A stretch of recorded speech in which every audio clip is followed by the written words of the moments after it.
Welcome, all pregnant families, midwives or birth workers. This is Tracy Anderson Askew, your host for the Transform Your Birth podcast, changing your mind about birth one story at a time.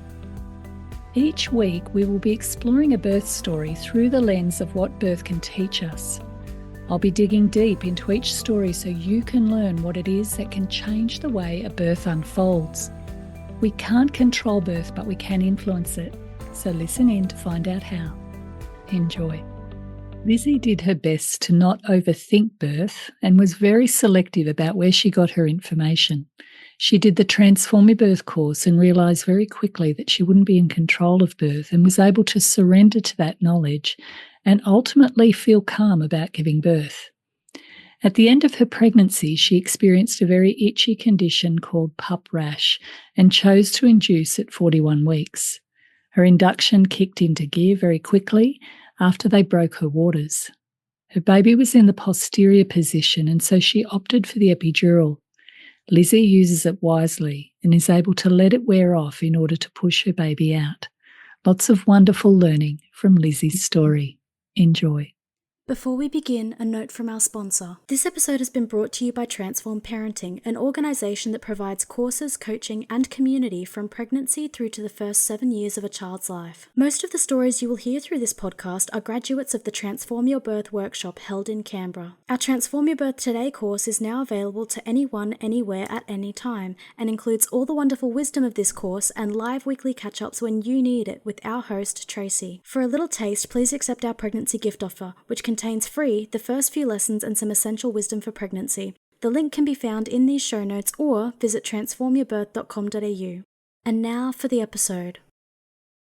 Hello, everyone. Welcome back. It's another week of the Transform Your Birth podcast. And with me today is beautiful Lizzy, and her baby is attached to her tummy. If you can't see this, you might hear some squeaks, but she is asleep at the moment. And her bub's 4 months old. So she's 4 months out of the birthing space. How are you, Lizzy? Thank you for joining us. Thanks for having me. I'm going well. She's doing her best to talk a bit quietly, I think, because she doesn't I'll want to try to speak up. But we'll see how we go. We always keep it real on the podcast. Lizzy, when you were pregnant with your daughter, how were you feeling and what sort of preparation did you do? I think I was quite lucky in pregnancy. I had quite I would say, easy in comparison to what I know it can be. I think I had a few, a bit of morning sickness and things early on, but really no serious complications. And because of that, I think I felt quite settled going through the process. I wasn't super enjoyable, I'd say, just the amount of tiredness that you can get. And it was interesting experience, the shift around the rest of life when you're pregnant. Like beforehand, my priorities were work and friends and family. And then suddenly throughout pregnancy, there's this big shift where the main thing I care about is my baby. So that was really interesting, just experiencing that transition. Yeah, I love how you've brought that up. It is a time of reorientating yourself around your life, and often women, by their nature, when they're pregnant, they tend to avoid unnecessary stress. So they might not be as social or, wanting to be in amongst everything. And sometimes your care factor at work drops quite dramatically, and that can be a surprise. There's a lot of internal forces going on that's causing you to get ready for this next phase. Did you feel that? Definitely. Yeah. Interesting. Now, were you afraid to give birth? How were you feeling about the idea of giving birth? I don't think I was too nervous. I think that was something I considered when I got pregnant, was that at the end of it, I would have to give birth, and I was okay enough with that to fall pregnant. So I don't think I had any serious fear going into it, but I also hadn't done a lot of research into it as well. So, which can be helpful, actually. Sometimes too much information can cause the mind to not know what to do. Definitely. Now, you did some preparation with us. Tell us how that process of doing the Transform Your Birth course changed you or your partner. What sort of changes did you notice? I think early on in pregnancy, before I did the course, through social media and other things, there's a very skewed view of birth and pregnancy. And so I was getting lots of information, but I don't know what was helpful. Especially, I find that with social media, a lot of the content we receive is like American based. Yeah. And it's very different to what it happens in Australia, at least from my experience. And so I think doing the course just solidified things and gave a very clear idea of what it was going to be like giving birth. Yeah.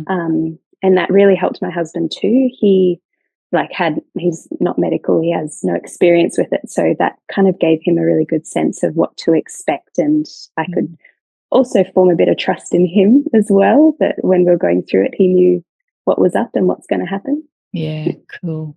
So did you feel differently then at the end of that? Yeah, I felt calm. I felt like I had a really good understanding and like just clarity around what to expect, even though you never know what you're going to expect in the end. Yeah, that's true. Yeah. We don't hide that little factor. You're walking into the mystery. But when you notice that you feel differently, that's the language of the subconscious. And so a feeling of calmness is telling me that your mind took on board what you learned and went, okay, I know how to deal with this now. And the key with being able to deal with birth under all circumstances is actually cultivating your capacity to be calm. So it sounds like it started to work on your nervous system response once you got those answers. Definitely. And after that, I decided just to try not and ingest any other information. I think it was enough. Yeah. Good. And it wasn't life according to Tracy. Okay. It's not my opinion. It's just the hard, cold facts of this is how the system works and this is how to maximize that with your mind. So once you got through that, did you do any other preparation that was helpful? I think after the Transform Your Birth course, I also did the course that my hospital runs. And I was very happy that really aligned with a lot of the things that we were taught. And that was fantastic, as well as going into the birthing suites and the maternity ward and seeing what it was all going to be like. So I can kind of, imagine myself in the process. That was very helpful. And then just the preparations, the breathing work and all the things we learned on doing the practices. They were really helpful. I say doing the effing practices. Yeah. Yeah, that's good.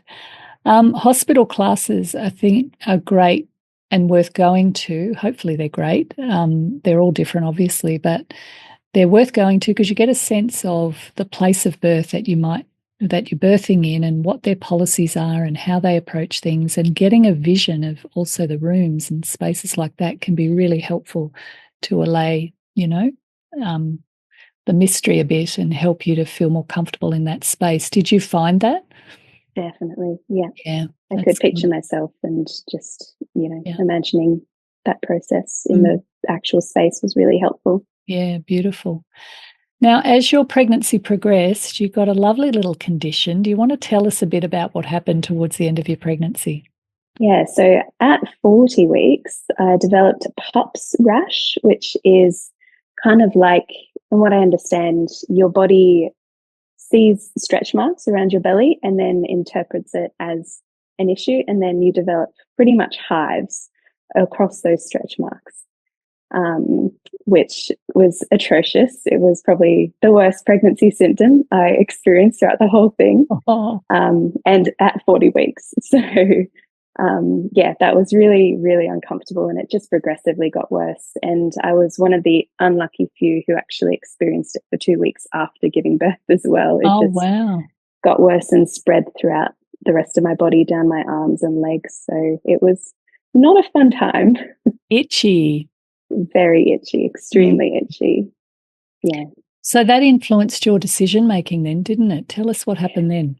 Yeah, so because of that, and because I was already kind of at 40 weeks, my obstetrician and I decided to book an induction a week later. So that was at 41 weeks. Yeah. If I knew that I wasn't going to go into labor naturally before then, I probably would have opted to do a bit earlier, but that's fine. I, pushed through a week of the itchiness to Yeah. see if I could go into it naturally, but it didn't happen. So I ended up having an induction at 41 weeks. Yeah. Sometimes when it comes to the success of inductions, the closer you are to your due date, the less work the induction has to do to kick you into labour. So you could be a little bit riper and more juicy having an induction a little bit later rather than bringing it on too early. But of course, you never know whether, you could give that extra week and you're going to go into labour or not. It's always tricky. But part of this journey for the mothers listening is we've got to kind of let go of the knowledge of when this baby's going to come. And of course, the idea of an induction can sound very appealing because we want to know when our baby comes. And that's a big decision to make. And obviously with Lizzy, she had a very good reason to make it because of the discomfort of what she was experiencing. But it's not a decision to be taken lightly. And that is part of what we have to adapt our mind to, is the idea is we actually don't know when Bubby's going to come. Most babies come between 37 to 42 weeks, and that's the zone of due date. So that tends to be there to help us to open our minds and to be okay. But in Lizzy's case, you got very itchy and you went for the induction. So tell us how that unfolded for you. The induction process? Yeah. Yeah. So my obstetrician explained everything of what they do, and that was really helpful. And she wasn't pressuring me at any rate as well. She just was very, here are the facts, make your decision, be informed with your decision. So I went in the day before and they inserted what was kind of like a spiky tampon of prostaglandins. Yeah. And then that sat there and we were in hospital overnight. And the purpose of that was, in my understanding, is to dilate. And no labour kick started in that process either. Sometimes contractions start overnight. Wasn't for me. That's okay. And then the next morning, as long as I was around 3 centimetres, then they break my waters. And so that happened. And all was pretty well. And I was feeling quite comfortable on the bed, and it was early morning. So after that, I hopped up wanting to have a shower, and my contractions started 3 minutes apart, lasting for a minute. It was very intense and quick. Yeah. So when you break waters like that, when you break waters like that and then you add a little bit of gravity to support you, you bring down the pressure of the baby's head on the cervix. And it's the pressure of the baby's head on the cervix which releases the oxytocin, which can drive, then it can fuel those contractions. So more pressure, more oxytocin, more intense contraction. So you didn't go into a gradual labour. Your labour kicked into gear very, very quickly. Very quickly. So you went into the shower. Oh my God. I went into the shower and I think I probably had about 5 contractions in there, and it was just very extreme. And I was doing okay. Like I was getting into the breathing patterns and I was trying to recall everything that I had practiced before that. But it was intense very quickly. Very, very intense. Yeah. Yeah. So how long were you able to manage it? So I think around an hour after breaking my waters, I kind of had a chat to the midwife who was with me, and she gave me all the options of the pain relief of what I could try.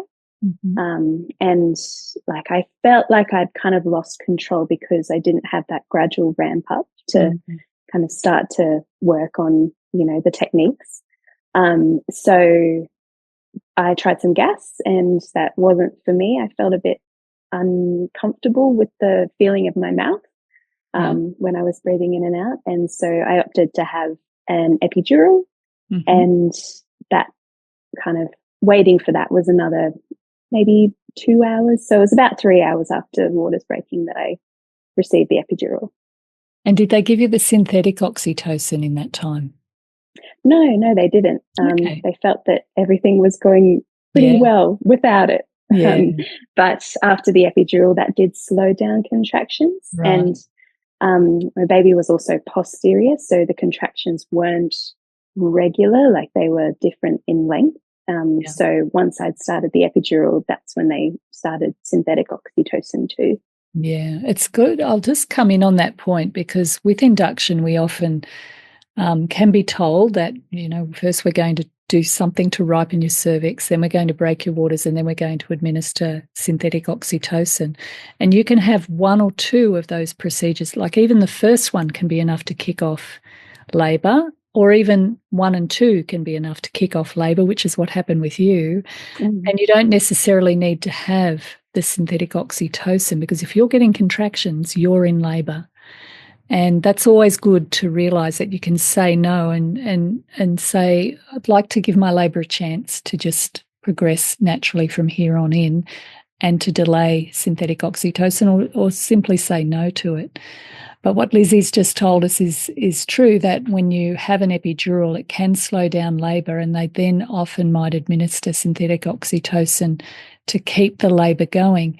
Now, with a posterior labour, which is where the baby is rotated and it's spine on spine, their little heads don't present as well on the cervix, which means that the contractions can be a little bit irregular, and it gives mum a real backachy labour. And in that case, epidurals can really help with that, although you do tend to end up staying in the same position, which can promote that position. But your baby, I think, ultimately got turned around. We'll get into that more.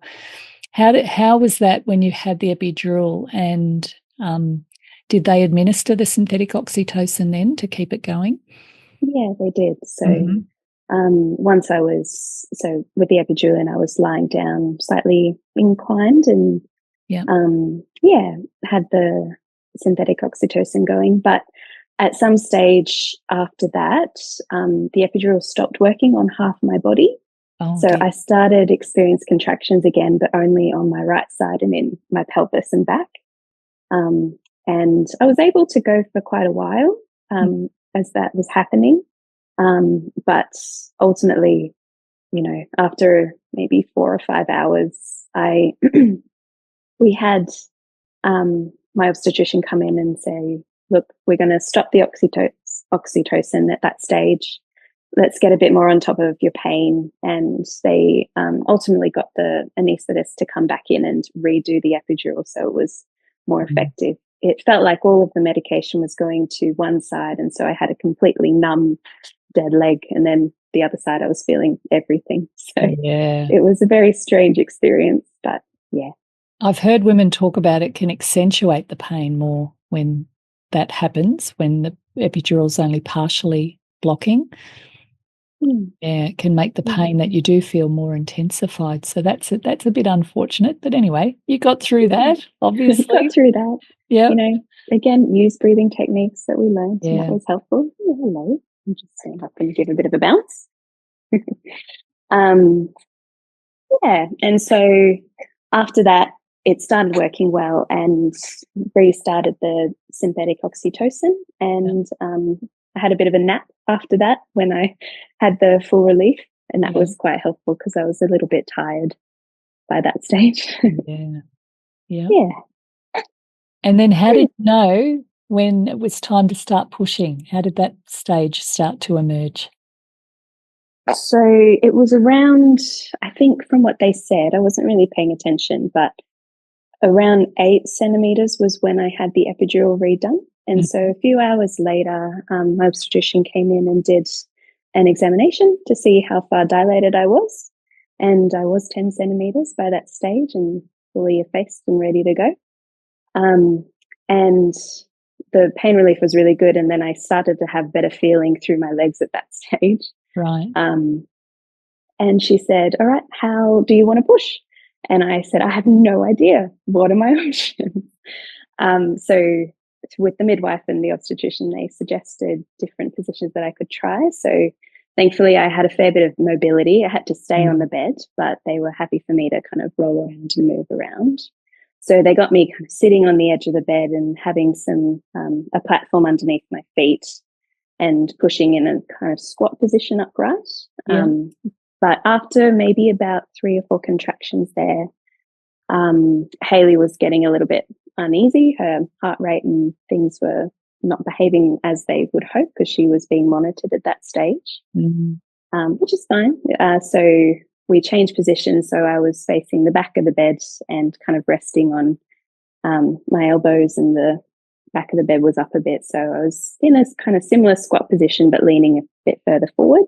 Yeah. And that was much better. She tolerated that position a lot better. Right. Yeah.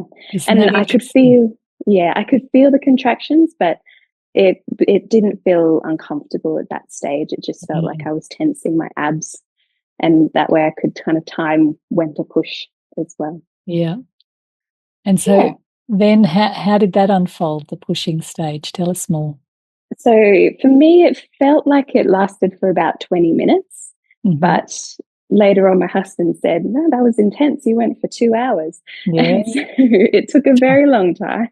Women go into timelessness in labour. Yeah. And it plays definitely. in your favour. You have no idea how much time things take. And that's a good thing. You don't want to hook onto time, because time can mess with your mind. Yeah, definitely. But I was just in that position for quite a while. At one point, my obstetrician asked, how am I feeling? And I said, I'm very itchy. And that was going back to the PUPPs rash, was probably the worst thing I was experiencing at that stage. But eventually my legs got a bit numb after being in a squat kneel position for that amount of time. And so they suggested I could change positions, and I ended up lying on my side. The midwife supported one of my legs, and that was quite good. And by that stage as well, I think they turned off the epidural or stopped the dosage. So I was starting to feel things a bit more intensely. Yeah. And by that stage, like, Haley was progressing well the whole way through. And by that stage, like, she was nearly coming out. So it wasn't very long once I was in that position. Yeah. And I was really grateful. They coached me all the way through with how I should be pushing and, for how long. And then at one point they said, all right, just small pushes.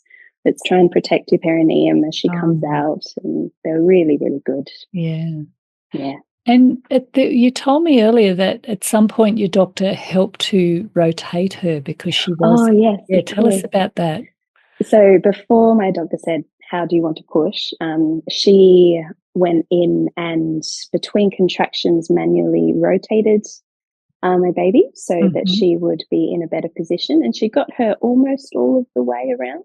Yeah. But she came out absolutely well as she descended down. Like, she was in a really, really good position. Right. And that was fantastic. So the week preceding that, I was trying all the turning babies things, like going upside down and doing all the hammock work, and I didn't need it in the end. The doctor was like, so she was posterior before you went into labour, is that right? Yes, she was posterior for that whole last week. And then the doctor was able to turn her just prior to her coming. Wow, that's wonderful. And what Lizzy's described there is a really good use of epidurals, where they can help us give a bit of relief, have a bit of a rest, and she did that. She had a bit of a sleep, and that helps you to regather your energy. And then one of the disadvantages with epidurals can be it interferes with the pushing phase. But Lizzy's care was very wise in that they helped to back it off a little bit and enable her to get into good physiological positions that can help the baby come without any extra need for fuss, because what can happen is having an epidural can predispose you to needing forceps and vacuum and things like that. But Lizzy's carers were able to help her to assume good positions for the pushing phase. She did need a bit of coaching because it can be a bit tricky to know and understand what your body's telling you with the anaesthetic. But in that space, they were able to help her to get her baby out and protect the perineum as well, Lizzy. Is that right?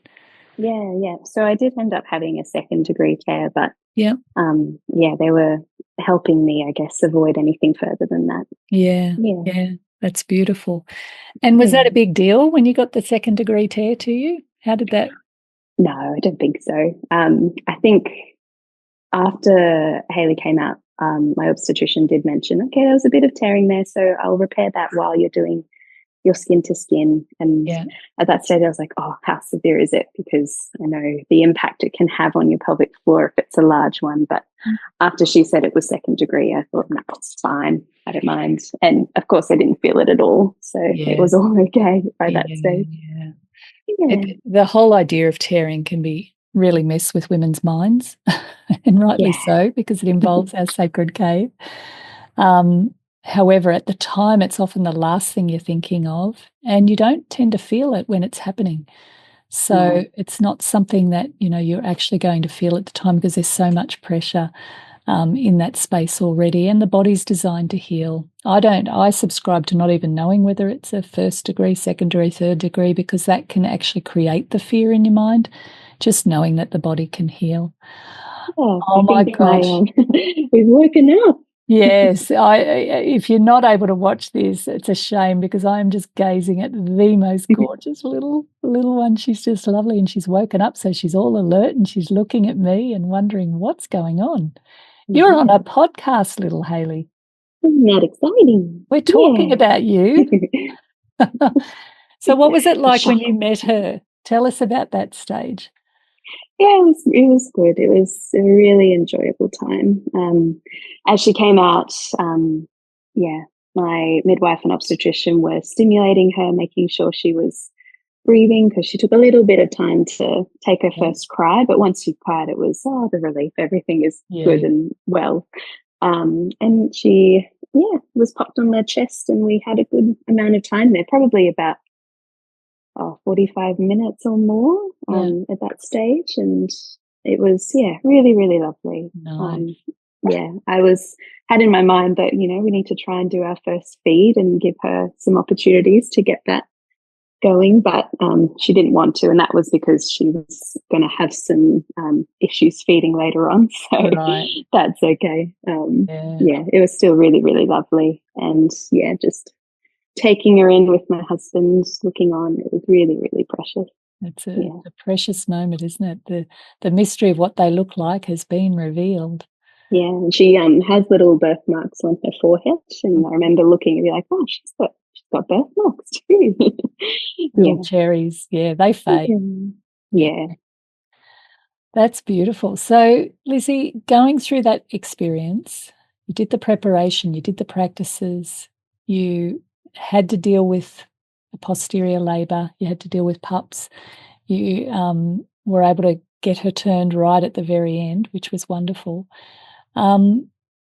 Going through that, what did it teach you about yourself? What did you learn about yourself as a result of that experience? Yeah, I guess I learned a few things. Firstly, that my body's quite amazing to be able to do all of that. True. And I guess that, I was quite surprised with my resilience with all the various things that happened. Naturally, I like to have things planned out and be, all over on top of everything. That's my natural tendency. And if things don't go quite to plan, I might get a little bit anxious normally. But I think through preparation and through doing the course, I realized that this is not something I could plan. And so I was really pleased just going in with that mindset that, look, I don't have control over this, but that's okay, because my body knows what it's going to do. And I have a really good team who I trust. Yeah. And so, I was really glad that I could just put that away in that situation where I needed to. Yeah. Wow. Yeah. Oh, I love hearing that. And the resilience of sometimes we don't really think that we can do this sort of stuff. And then, of course, there's great messaging out there, people, telling you, giving you advice about the fact that you're not going to be able to do it. And that's not true. It's good for women to learn that they're so much bigger and more able to cope with things than what they think. And that's what your babies are inviting you to learn, is that you have so much more in you than what you realise. And it sounds like you discovered that. Is there anything you would say to a pregnant woman or another woman about your experience of this? Yeah, I think it would be along those lines of try not to have too high expectations one way or the other. Try to be flexible going into it, but be a good level of informed. Yeah. And I'd say, not not kind of taking in too much information, but just enough that you know what's going to happen, but that you're not overwhelmed with all the things that you can think of and things that you need to be doing when you don't. Yeah. Very wise words from Lizzy there. I think Lizzy's story is a beautiful example of having to work with whatever forces are being placed upon you. Having a posterior labour, even before she went into labour, it's not something you can necessarily control. Sometimes you can influence it, but this is some of the conditions of birth, is that you don't know what's going to happen and you don't know what resources you're going to need and how you're going to feel. However, when you can anchor yourself to your tools of breathing, being able to relax, having a partner who knows what they're doing and can help hold the space for you to go through that, who can advocate for you when you can't, all of those things are very important. And then at the end of the day, whatever decisions you make with the knowledge that you have, and you do the best you can on the day. So I loved Lizzy's story for how she was able to adapt and move around what she had to deal with, even though Lizzy pre-baby would have loved to have been in control. Definitely. Yeah. A quick question, Lizzy, on that, just on that, having to let go of control and the ability to know what's going to happen. How's that helped you with parenting? Oh, it definitely has helped in lots of ways. Yeah, it does, doesn't it? Because you cannot make a baby sleep. You can create the conditions for it, but you can't make them sleep. That's it. I think particularly around breastfeeding, like we had some issues earlier on, and thankfully the people like midwives in hospital really helped with getting our feeding going the way it had to look. But I learned early on that, that also can't be controlled. And so that was just go with the flow. And it's, and in hindsight it's great because now I know that I can go with the flow. But at the time it was very challenging, but it definitely kick-started it during labour. Yeah, it does. What you learn for birth supports you for life, actually, and parenting. Definitely. Okay. Well, thank you so much for sharing your beautiful story and sharing little Hayley with us. She truly is gorgeous. And I hope this story has inspired you. I hope you've learnt good little tidbits of information and wisdom, and continue to cultivate the belief that you can do this. Your body's made to do it. You've got everything you need within you to do it. So thanks for listening, and we'll see you next time. We hope you enjoyed this episode. Please subscribe and share this podcast. This episode has been brought to you by Transform Parenting, an organisation that provides courses, coaching and community from pregnancy through to the first 7 years of a child's life. It is a place where you can learn, get support and grow into your role as a parent. Why not take advantage of a special gift for all pregnant women at transformyourbirth.com.au. Or if you have children, we have a gift for parents also.